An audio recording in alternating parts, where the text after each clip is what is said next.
What we haven't talked about yet is actually how to intersect surfaces. So let's start with something rather very simple, kind of like a roof shape. For a moment, let's go to Blender and let's take a look at what I have here. So you see I have a very simple shape that, for example, can define a roof and a cube that, let's say this is the chimney. And what's really interesting is how, for example, this intersection line, which is magenta, is being developed based on your view. So you see that, for example, this line goes to the vanishing point, same the back, and then those lines actually are lying on the surface. So for example, if I go into edit mode and highlight those lines, there you can see how they're defining the intersection edge between the roof geometry and, for example, the chimney geometry. So let's go into Illustrator and try to rebuild this one. So here we are, and I'm going to create a little bit more geometry. So for example, I would like to foreshorten this cube to the back because I need a little bit more of space. So I found my middle point to the vanishing point. Here's my midpoint, and then from there through this point a line. And I have foreshortened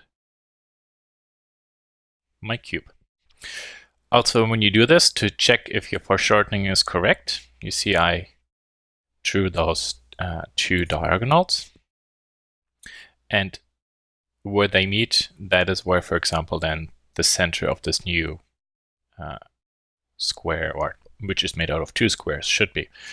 And also, if you compare, for example, the dimension, you can really see how this one feels already a lot shorter than this one. But it is actually constructed correctly. Okay, so this is what we have. Here's my midpoint. Actually, I shouldn't have deleted those lines because I still will need them. So let's create, for example, the roof geometry.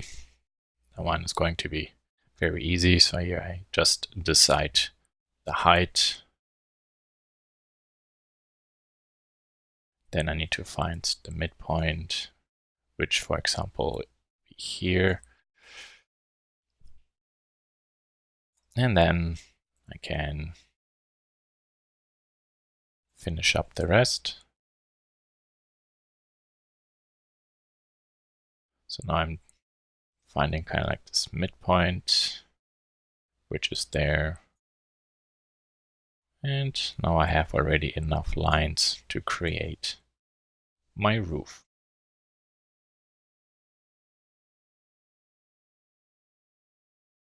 And let me select these lines and then group them together. Okay, so this is all helping geometry, so I recolor it. Okay, there we are. So there you see now my roof geometry. Perfect. This actually should be all joined. Okay.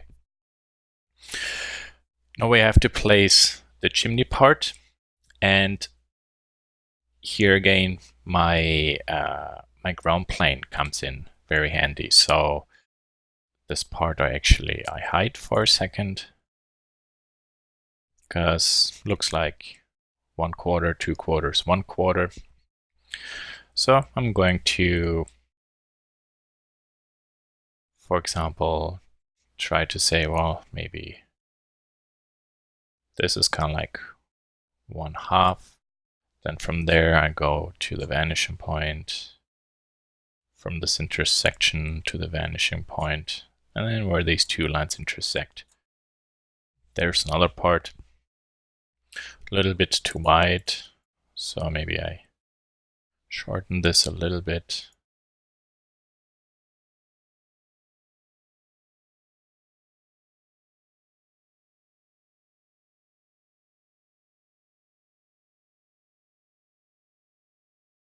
Yeah. Actually, I'm going to move it to there and there. Now I have to figure out actually where this point intersects. So let's see what trick we can use for mirroring.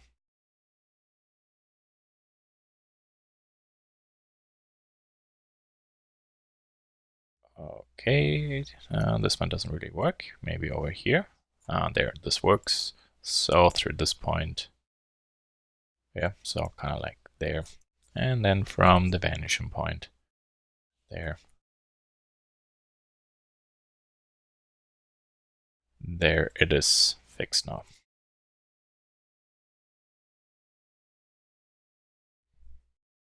So let me clean up the rest a little bit. There. There.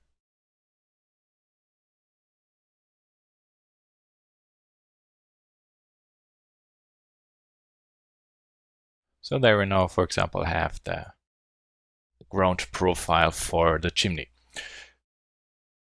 And what I have to do now to figure out how, for example, the chimney intersects with my roof. So let me actually group this, and then let's go to where the roof is. There it is. Okay, so for example, I see here this point, my chimney ground profile intersects with this midline. So if I draft the line up, you see this is actually where it cuts the roof. So from here, if I, from the vanishing point, go to the other side, kind of there, and draft the line up, there it touches the roof as well. So this is perfect. So now I kind of like have a left and the right point. But now I need to figure out like where are those points. And this is actually very easy. Let me show you one trick. So I could, for example, from this vanishing point, draw a line on the ground plane, because then from here to there, I can draw a triangle, and then at this corner, draft a line up.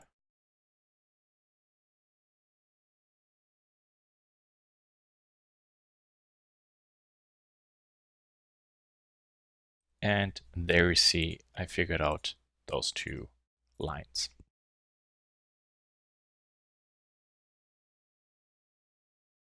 Let me show you an alternative way.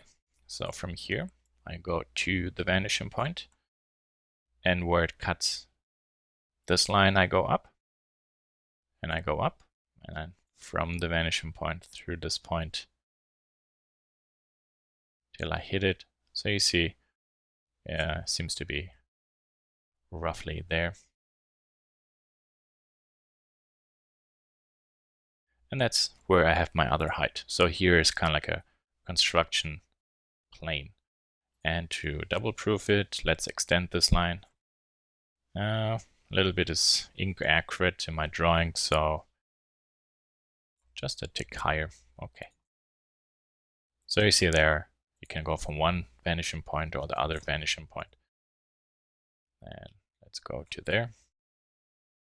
From here to there, because then I have my height point roughly there.